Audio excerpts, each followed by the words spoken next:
Now, Wave 31 Storm Tracker Chief Meteorologist Jeff Castle with 31 Triple Doppler. It's thick out there. Yes, and really heating up. Yeah, air you can wear is back. We've got not only the high humidity, which we had throughout our rainy stretch, but now we're topping that off with some hotter temperatures. Yeah. So, yeah, back to summertime. It's going to be a little uncomfortable. You've been warned, though. We've been talking about this coming. Heat advisories have now been extended. They'll include tomorrow as well as Thursday. And they include the entirety of North Alabama and southern Middle Tennessee. Those max heat index values, 105 to 109 perhaps in some cases over the next couple of afternoons. So just be prepared for that. Still watching for some rain and storm activity. Latest here with our regional radar picking up on the storms here just off to the southeast of Nashville. Most of this activity building to the southeast, but this western edge is dropping more to the south. So that's going to put it in line to clip across portions of northeast Alabama as we take you on into the next couple of hours. Kind of tracking out this western edge here, arriving in the Winchester area about an hour from now, Henniger around 6:18 and 6:40 around Fort Payne. So if you're here in Jackson, DeKalb County, some stronger thunderstorm activity coming on in, it looks like, within the next couple of hours. And then we'll have to wait and see. You know, with these complexes of storms, they lay out pools of cold air, what we call outflow boundaries, and one of those may set up a little bit closer to the I-65 corridor. That could be the focus for some additional storm activity heading on into the evening hours. There is a severe thunderstorm watch just outside of our area until 9 o'clock this evening. We'll have to wait and see if maybe that is expanded to include some areas of southern Middle Tennessee and northeast Alabama here in fairly short order. Here we are at 4 o'clock. Again, the bulk of the active weather off to our north and northeast.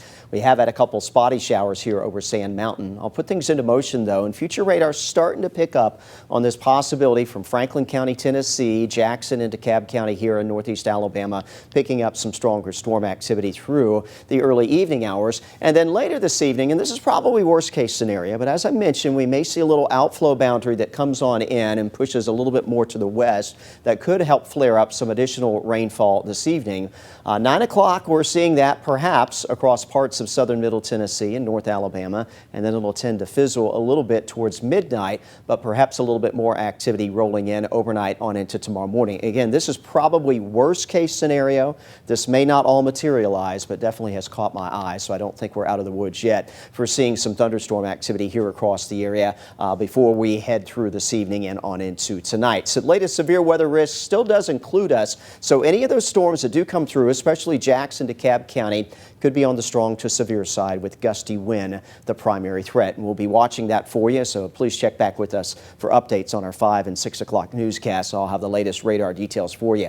Otherwise, overnight tonight, expecting to see a warm and muggy one. Temperatures only get down into the mid-70s in most spots. For you tomorrow, it's hot, it's humid. Limited rain chances after the early morning hours, so most of us will be dry heading through tomorrow afternoon. Quick climb to near 90 by 11 o'clock in the morning, and we will spend tomorrow afternoon stuck in the lower, mid, and maybe even a few upper 90s. 97 will likely be one of the hot spots out in the Shoals. We'll go 95 in Huntsville, 96 Decatur, 94 in Scottsboro, and 92 tomorrow afternoon in Fort Payne with the humidity feeling like triple digits once again. Here's your Wave 31 Storm Tracker 10-day forecast. Thursday, probably a dry day. 96 for the high. We'll keep it in the mid-90s Friday. An isolated shower or thunderstorm back. That'll be the story heading into the beginning of the weekend as well. Limited rain chances. We do have a weak cold front that will come in early into the weekend. That'll drop the temperatures a few degrees and perhaps bring the humidity down ever so slightly. But regardless, it's still going to be hot in the 90s for the weekend and as we take you throughout next week.